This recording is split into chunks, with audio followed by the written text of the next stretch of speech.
Assalamualaikum warahmatullahi wabarakatuh. Hai semuanya, perkenalkan nama saya Mata Tiarani Sindia dari kelas 10 IPS 1 nomor absen 14. Di sini saya akan memenuhi tugas PKWU saya, yaitu dengan menceritakan sebuah kisah Nyi Roro Jonggrang atau asal muasal terbentuknya 1000 candi. Roro Jonggrang adalah sebuah legenda atau cerita rakyat populer yang berasal dari daerah istimewa Yogyakarta.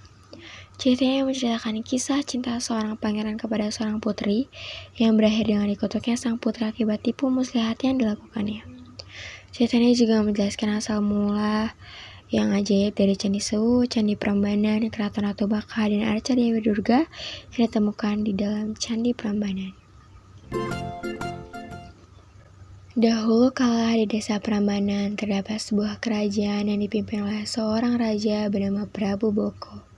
Ia memiliki seorang putri yang cantik jelita bernama Roro Jonggrang. Pada suatu ketika, desa Prambanan berhasil dikalahkan oleh kerajaan Pengging yang dipimpin oleh Bandung Unduwoso, sehingga membuat Prabu Boko tewas seketika di medan perang. Prabu Boko terbunuh oleh Bandung Unduwoso. Kemenangan itu membuat Bandung Unduwoso menempati istana Prambanan. Melihat kecantikan putri dari Prabu Boko, seketika timbul keinginan Bandung Unduwoso untuk memiliki Roro Jonggrang sebagai seorang istrinya. Mendengar keinginan tersebut, membuat Roro Jonggrang mencari cara untuk menolak pinangan dari Bandung Unduwoso, apalagi dirinya telah mengetahui bahwa Bandung Unduwoso yang telah membunuh ayahnya. Nyi Roro Jonggrang yang tidak terima ayahnya mati terbunuh akhirnya mengajukan syarat yang ia pikir tidak akan mungkin bisa dipenuhi oleh Bandung Unduwoso, yaitu dengan mengharuskan Bandung Unduwoso membangun 1000 candi ditambah 2 buah sumur. Semua itu harus segera selesai dalam waktu 1 malam saja. Tak berpikir panjang, Bandung Unduwoso langsung menyanggupi permintaan dari Roro Jonggrang.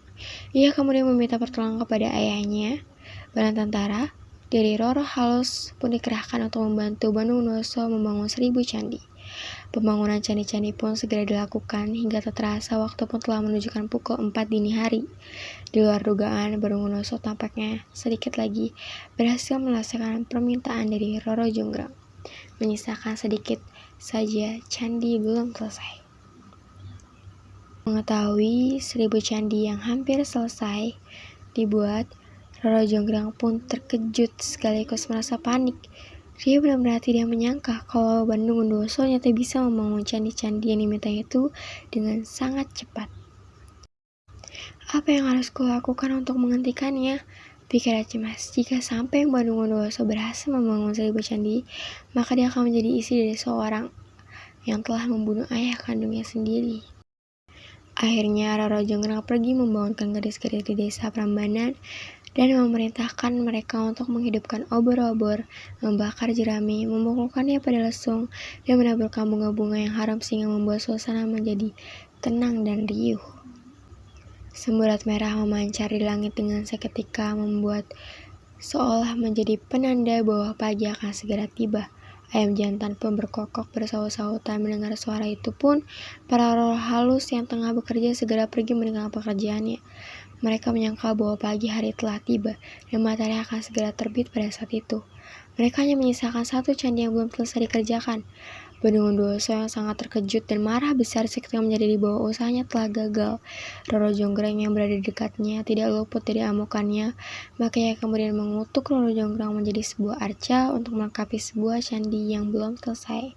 Batu arca Roro Jonggrang kemudian diletakkan dalam ruang candi yang besar, sementara candi-candi di sekitarnya disebut sebagai Candi Sewu atau Candi 1000. Dari kisah Roro Jonggrang kita belajar bahwa kita tidak selalu bisa memaksakan kehendak kita kepada orang lain, dan kita pun harus bisa menghormati apa yang menjadi keinginan orang lain. Konon, candi yang dibangun Bandung Unduwoso masih ada sampai sekarang. Itulah cerita rakyat daerah istimewa Yogyakarta, Roro Jonggrang dan Candi Sewu. Sekian dari saya. Wassalamualaikum warahmatullahi wabarakatuh.